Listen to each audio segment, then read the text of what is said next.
Well, it's my absolute honor to introduce our first keynote speaker of the day, representing an organization that democratized the e-commerce platform in India.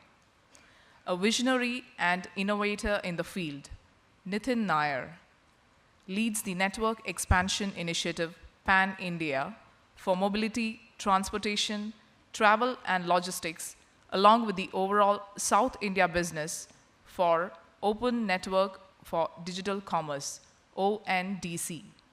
Previously, he held roles with Nissan Motors, Uber, and EY, where he managed multiple teams solving for connected cars, tech-enabled urban mobility, and business advisory across India, Middle East, Europe, and Oceania.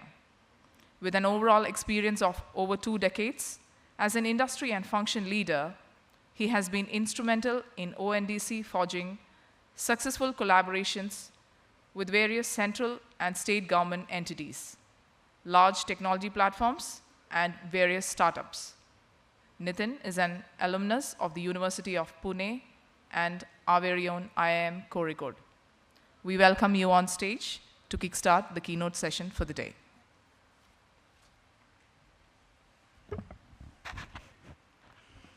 Good morning.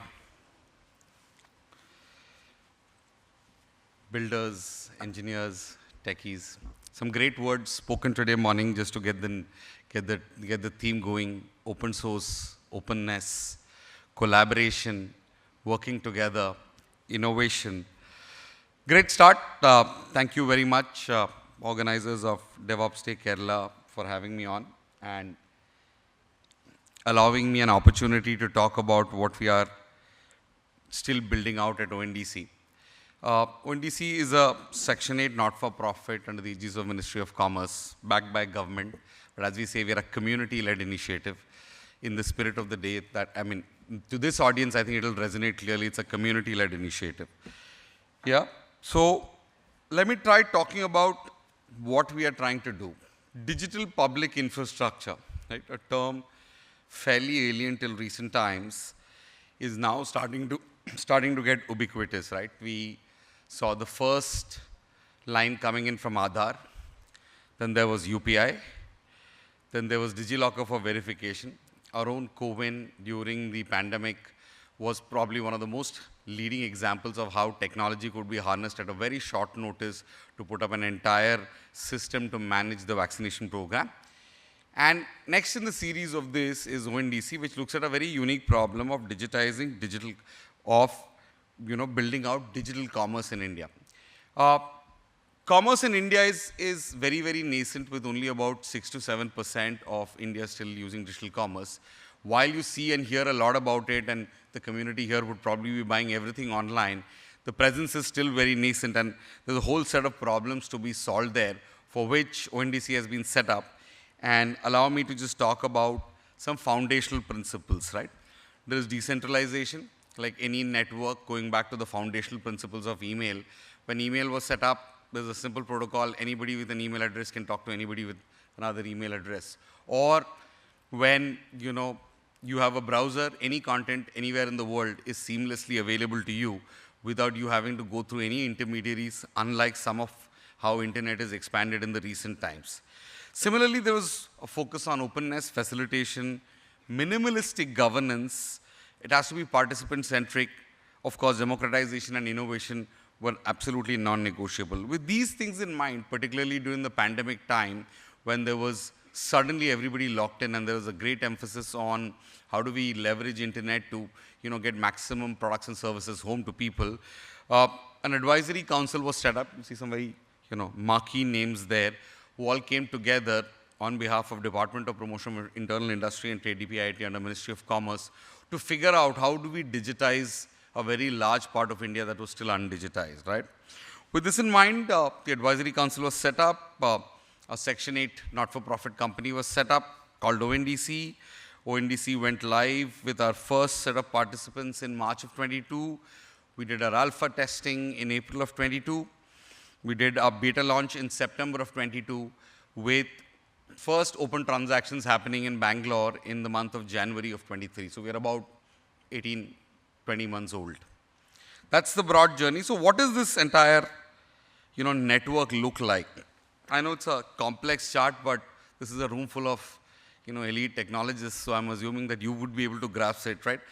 In one corner on the top, you have the buyers, which are consumers, which are connected via consumer apps, interacting with sellers, who are all sellers of wares. It could be a mobility driver, it could be an, farm producer organization selling agri products, it could be a logistic service provider, talking to each other with or without a gateway, using standard interoperable specifications, which make a couple of things easy, right? One, you don't need to have known any entity before. You don't need to have set up specific, technical one-to-one integrations with each other. Think email, right? I send you an email, it reaches you seamlessly because everybody's using SMTP, right? Similarly, think ONDC protocol and interaction between multiple entities which have potentially never interacted. And of course, you need a trust-based system, and therefore that entire network structure works with a base level of governance.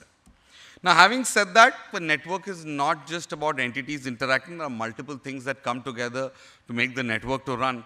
There is a registry which identifies who's a part of the network and who's not. Again, think internet, right?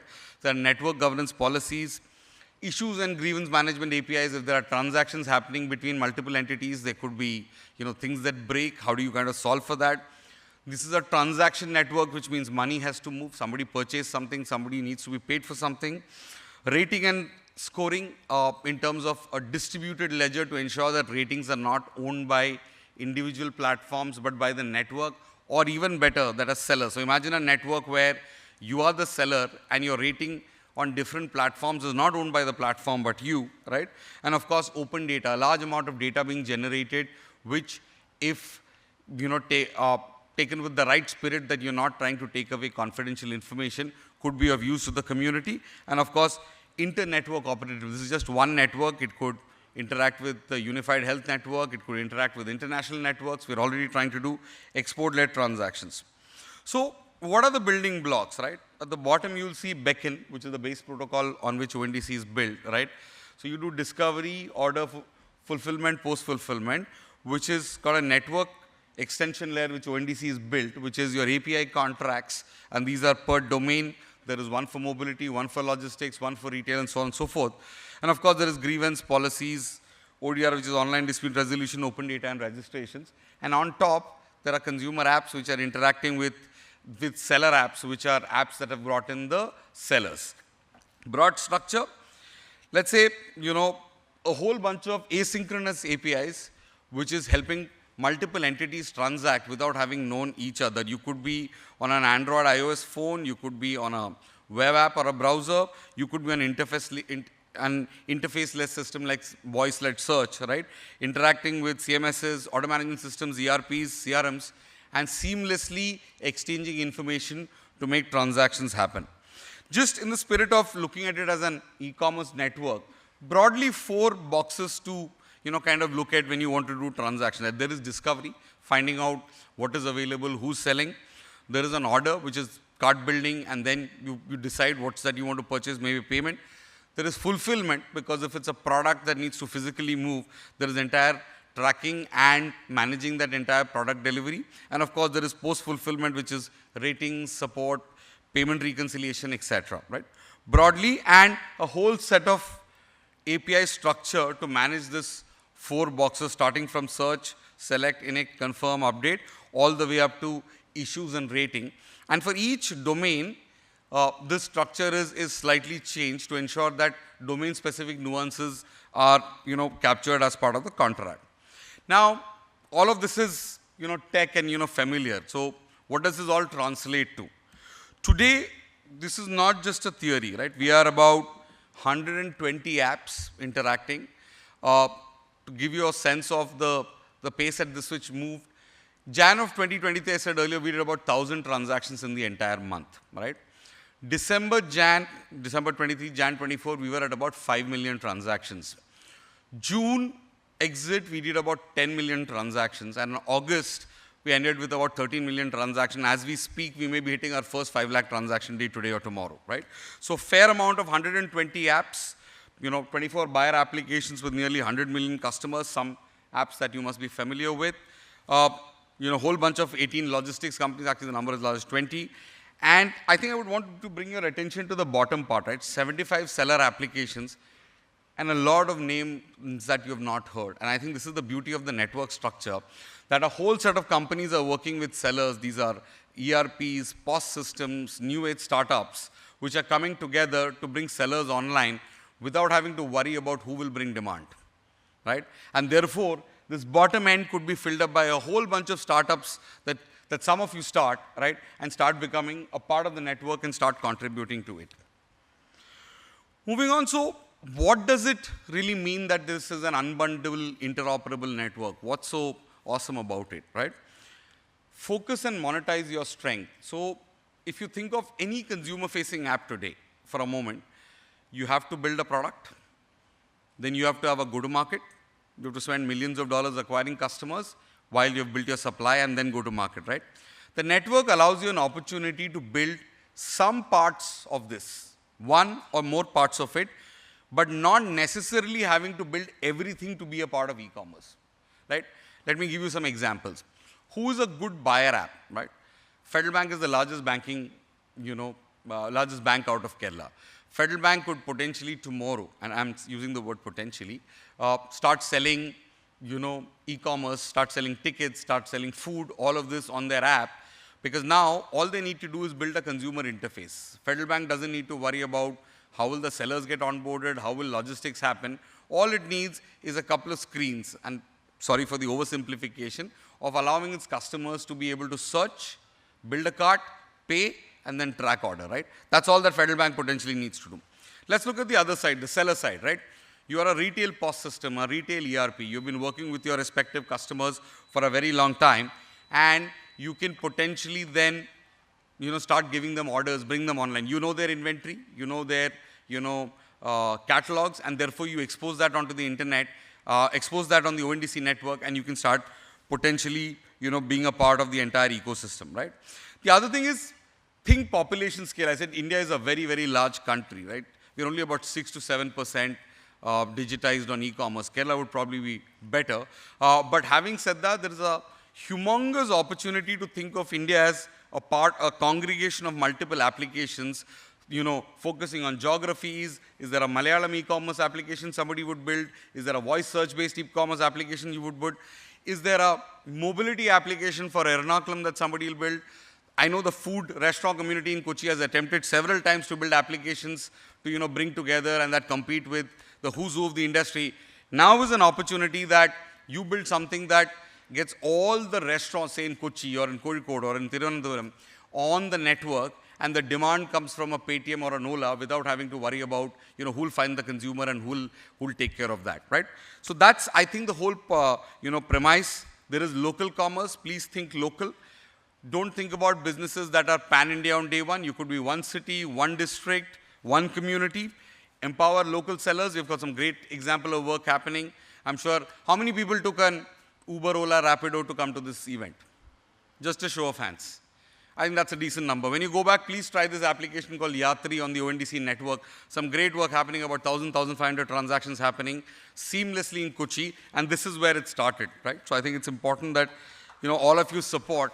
A lot of what ONDC is doing today was originally a beacon protocol experience called the Kerala Open Mobility Network, which laid the foundation for everything ONDC is today. So what else can you build? You can build SDKs, you can build lightweight apps, e-commerce adapters, tools for others, something on the super app stack if you have that kind of, background.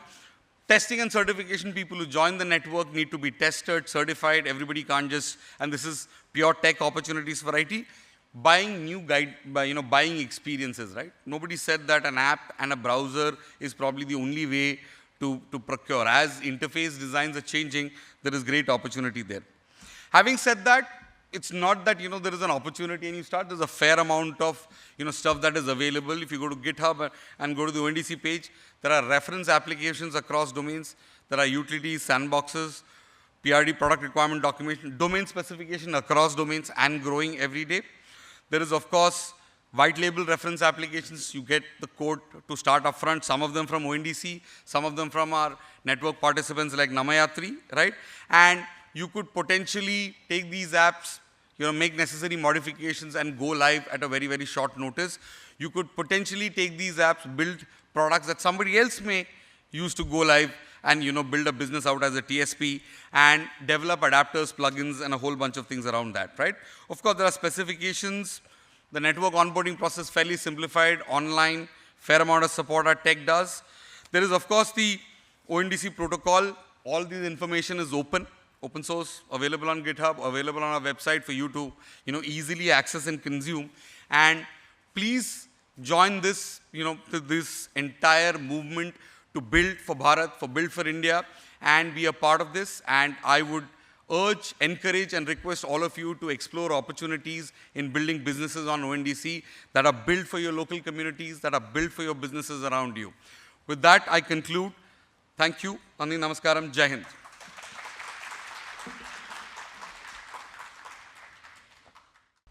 Thank you, Nitin, for those encouraging notes and walking us in detail through how ONDC is poised to be the next marketplace for a lot of entrepreneurs here in this room, probably.